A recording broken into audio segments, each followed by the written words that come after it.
latest 3 major invasions of the pitch came with the game only 13 minutes old. He's going to take the teams off. The match officials had no hesitation in ordering the teams off the field to allow the police time to restore order. But the violence didn't end with the final whistle. A fusillade of shattered seats, concrete and coins was thrown. Intervention of police reinforcements quelled the riot. The police, armed with batons, charged the rioters. If any scene on any night is capable of bringing about action to eradicate this scourge of violence, perhaps this scene at Kenilworth Road on March the 13th, 1985, may be the one. Under pressure to act, the FA Disciplinary Commission met to consider its verdict. Representatives of both clubs were also there to hear their fate.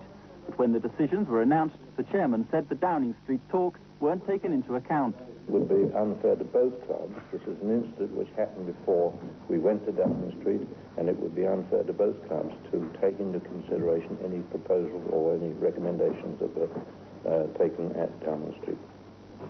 Luton are upset about the penalties imposed on them. Perimeter fencing could cost more than £30,000, so they may qualify for grants.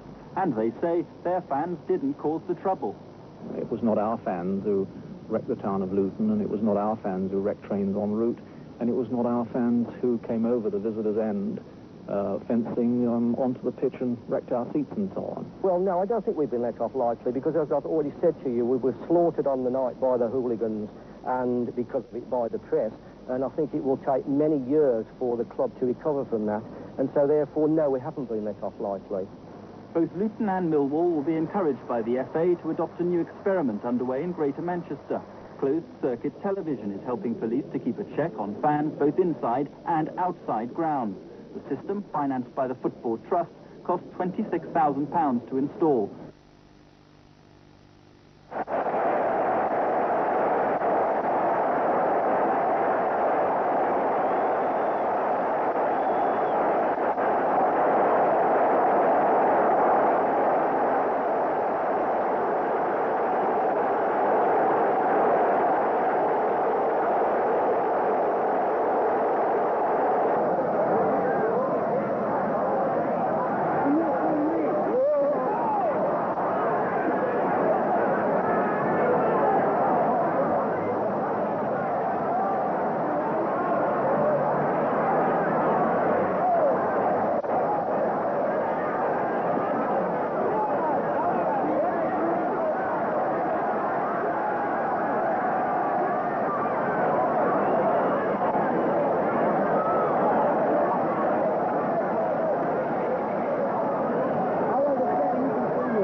Got a fire in the stand on the far side of the ground, and that looks very nasty indeed. Now the police have gone over there to try and quell the fire, and they're frantically getting some of the supporters out. Now, these are extraordinary scenes at Valley Parade. It's supposed to be a day of celebration. One hopes the stand doesn't burn down. And the game has obviously had to stop. I saw the smoke about a minute ago, but now that fire is beginning to rage, and the 2,500 people in that stand are panicking. They are frantic to get out. And these are disastrous scenes for the club. One can feel the heat. And that is a catastrophic sight for Bradford City Football Club. The whole stand is going up in flames. There is a policeman on fire there. He's managed to quell that.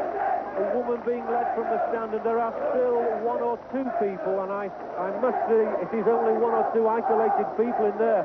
But the roof is caving in. The smoke, the black pall of smoke is rising hundreds of feet in the air, and the whole place is scorching.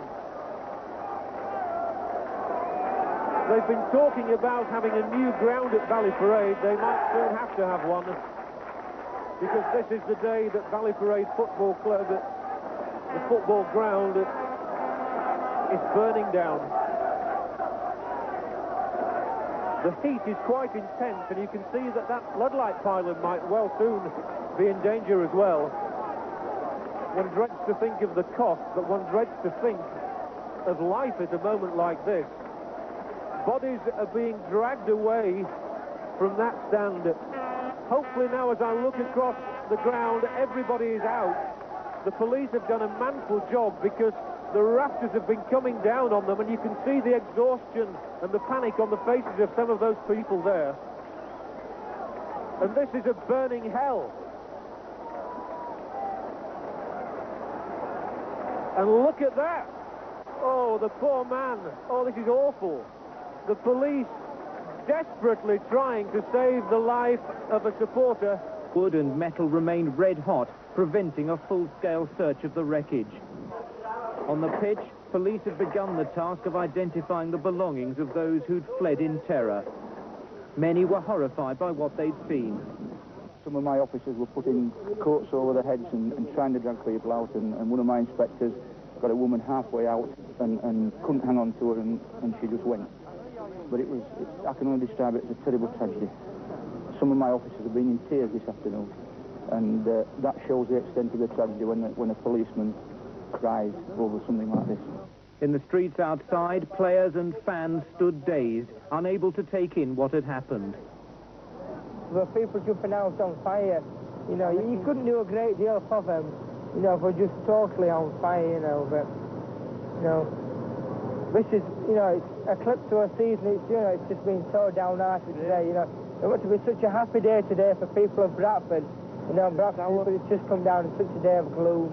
Casualties, many with serious burns, were treated at 3 local hospitals. And everybody was fighting to get onto the field, you see. And your clothes were actually on fire? And my clothes were on Is your coat still... Yeah. How bad, you got badly burned? I have got very bad, and on my back as well. Back at the ground, anxious relatives waited for news of those still unaccounted for, as firemen began the grim task of combing through what remained of the stand. Many of the bodies recovered were close to the turnstiles at the rear of the stand, where a crowd had formed as the fans struggled to get out. Most were so badly burnt that identification was almost impossible. The recovery operation is expected to last well into this evening. Robert Hall for ITN, Bradford. The 15-foot wall gave way as Leeds United supporters crammed towards the exits at the Tilton Road end of the ground after police had gone into the crowd to quell rioting supporters. The injured man was crushed as the wall collapsed along a 25-yard stretch, and cars belonging to players and officials were damaged beyond repair. The game itself had been held up for more than 30 minutes at half-time as mounted police cleared the pitch of fighting supporters. Advertising hoardings and seats were ripped up and used as missiles. I attend Division 1 football matches, London and other parts of the country, but I've never seen anything as bad as this. Both the West Midlands police and club officials had suspected that today's match might provoke crowd trouble, though not on this scale. After the match, fans leaving the ground attacked a coach returning from a wedding. 6 of the passengers were taken to hospital. The coach was wrecked. Played at Old Trafford, Manchester, after crowd trouble in the first match at Celtic's ground. The Glasgow side were facing defeat when one of their fans attacked the Austrian goalkeeper. After the game was over, another fan ran across the pitch and kicked the Austrian goalscorer in the groin. Both supporters were eventually jailed for 3 months, and the outlook for Celtic looked grim indeed. It had been expected that the club would face a ban from European competition for at least 2 years. There's great relief that they've escaped that. Playing their next match behind closed doors may cost them up to £250,000, but that's little compared with what, in all honesty, they must have been expecting. Manager David Hay gave his reaction. I feel personally happy and relief for the players, because basically they had done nothing wrong. If anything, they'd lost a chance of playing the quarter-finals of the Cup this year, and for them to have suffered any more, I felt it was unfair.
C'est pas cher, hein?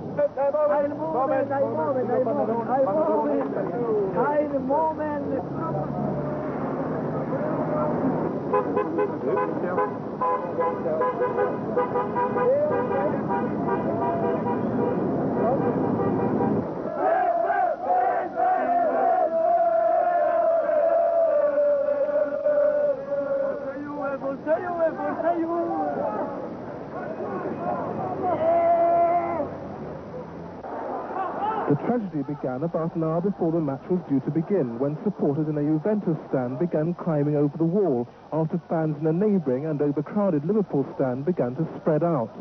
Missiles were thrown in the air. We went to investigate the cause of the trouble. Suddenly there was an almighty crash of masonry about 6 feet from where we stood. In that instant, many people must have been crushed to death, although at first they were not visible because of the bodies piled on top of them. It took a few moments for people to realize what had happened, and amazingly it took many minutes for the medical services to move in. Instead, in an astonishing display of insensitivity, the authorities deployed armed riot police. By this time, as the police dealt with the supposed riot, it had become clear that a slaughter had occurred. Some police were carrying out bodies on crowd control fences. It was a full 40 minutes before a stretcher was brought in. Guarda, bastardi! Bodies lay unattended on the terraces. By now, a few medical attendants had arrived on the scene, but there was little they could do. Bodies were piled up alongside the stadium. Nothing could be done for most of them.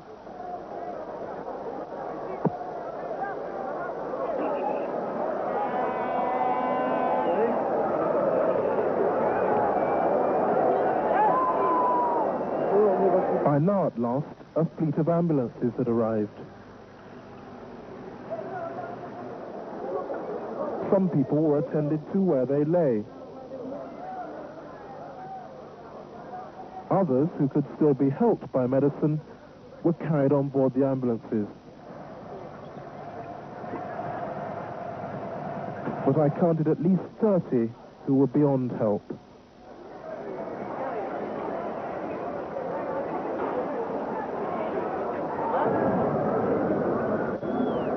By now, 6 Brussels hospitals were filling up with casualties. At least 36 dead, around 250 injured. In the face of this tragedy, the result of the match became irrelevant. The European Cup final at Hazel Stadium on May the 29th, 1985, will always be engraved on the minds of sporting and non-sporting people alike as a disaster. I wish we could get those responsible, get them before a court and stiff sentences so that they stop anyone else in their tracks from doing this. Now, that's what we want to do, because we want to make it a wonderful game again for people to go and watch. The question is how. After the tragedy, now the reckoning. This morning, the top brass of UEFA, the ruling body of European football, met here in emergency session to decide what action to take. It could result in the stiffest of penalties, possibly even a ban on British clubs playing in Europe. The officials are to study the key evidence. One Liverpool fan earlier caught up in the violence claimed he'd been beaten by the police and his arm broken. The police action, well, I'd say it's pretty extreme, because even though they probably weren't quite aware of the good humour which was present in the square at the time. You think they overreacted? Very much so, yeah. The start of the journey home for the Liverpool fans was one of sadness and disgrace. Many, though, were unaware of the deaths in the stadium. Others admitted the responsibility. I'll tell the truth, Liverpool's been in, you know what I mean, mate? I'll tell the truth. You know what I mean? I've seen Liverpool. I've done all Italians, and he's done all Italians in. I'm Italian. I would like to say to all the English people that they are very famous in the world for their education and self-control and so on. We have now the proof that all over incontinence, everybody say, don't be like English. You know what I see? Belgian government leaders held a crisis meeting late into the night, and they were in no doubt Liverpool fans were to blame. But Liverpool don't agree. This morning, club officials toured the ground. They condemned the violence, but they also hit back against the Belgian authorities. This was supposed to be a showpiece for European football. What are your thoughts now, your personal thoughts? The stadium is totally inadequate to stage a game of this type. I cannot comment on the seating because the seating is good. But the standing area here, there's no way, you can look around and see it for yourself, there's no way that this stadium would get a general safety certificate in Great Britain.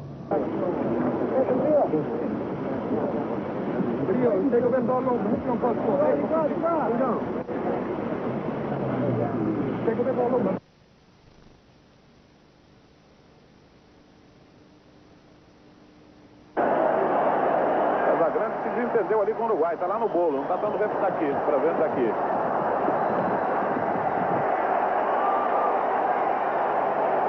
E agora, os jogadores são retirados ali, a polícia faz o cerco. Casagrande tá chamando, olha lá. Bem, agora... Eu vou ouvir o Dema, mas tudo começou com ele, né? Só dando em mim, sério, mas não foi nada disso. मध्य को पार करते हुए लंबी clearance लेकिन गोली और ये गोल करने में वहां सफल उस प्रकार खेल के पहले आपके 20 मिनट में साइड लाइन पर इब्राहिम साइड मुबारक सलेम अच्छा मौका टीम के लिए काफी दूर से प्रयास लेकिन वहां राज हमोदी ने ये गोल काफी मुस्तैदी के साथ Khalil Alawi may take another long pass meant for Shabab. Will he get to it? Yes, he does. Ali Shabab floats that one. Could be dangerous. Here's a chance. And no, what a save. Save from the goal line. And that's the goal. Goal finally for Iraq. And we are very near full time here at the Celtic Stadium. And there goes the long blast whistle from referee George Courtney, indicating the termination of the 90 minutes battle between Iraq and Qatar, and tremendous jubilation in the Iraq camp. So a pulsating drama here coming to an end.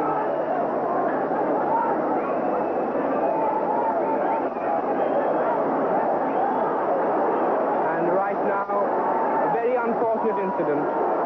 A free-for-all there between the two sides. Players going for each other after the match.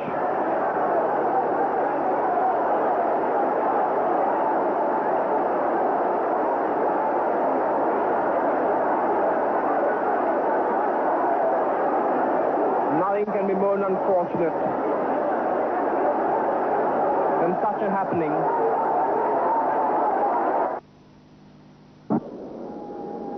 اللعب 11 مونجواند لاطح الى العنبري تطلع اوت رمية تماس من مؤيد الحداد. مؤيد اليوم كل الشباب صراحة قدموا جهد كبير في المباراة هذه وفي المباريات الماضية، ان شاء الله يتوجون بنتيجة جيدة. اللعب أولها قدام ويصفر الحكم معلن عن انتهاء هذه المباراة بفوز منتخب الكويت الوطنية على كوريا الشمالية 3-2، ومبروك وصول الفريق إلى المباراة النهائية.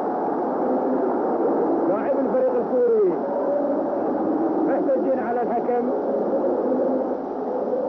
ورجال الأمن.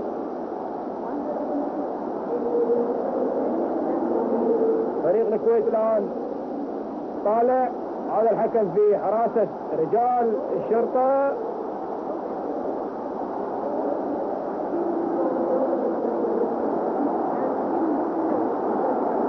احتجاج من الفريق الكوري. احتجاج من الفريق الكوري على هذه النتيجة. At 7 o'clock, Saudi Arabia plays against Iran. I hope you enjoyed the الاستاد نهرو. Good night and good luck. أي حكم المباراة الجمهور الكوري. أيها الأخوة، بعد أن استمتعنا بهذه المباراة وبفوز ووصول الفريق الكويتي إلى المباراة النهائية، راح يقابل غدا الغالب من العراق والسعودية. أستودعكم الله وإلى أن ألتقي بكم إن شاء الله مرة أخرى، والسلام عليكم ورحمة الله وبركاته.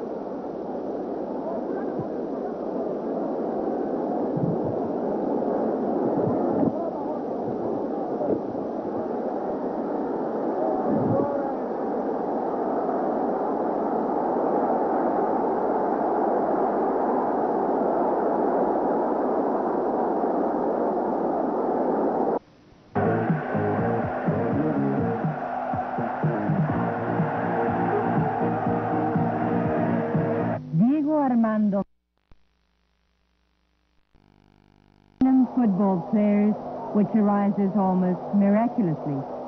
We present a show of goals to the MIP 81 friends of this number 10, who is already well known in the whole world.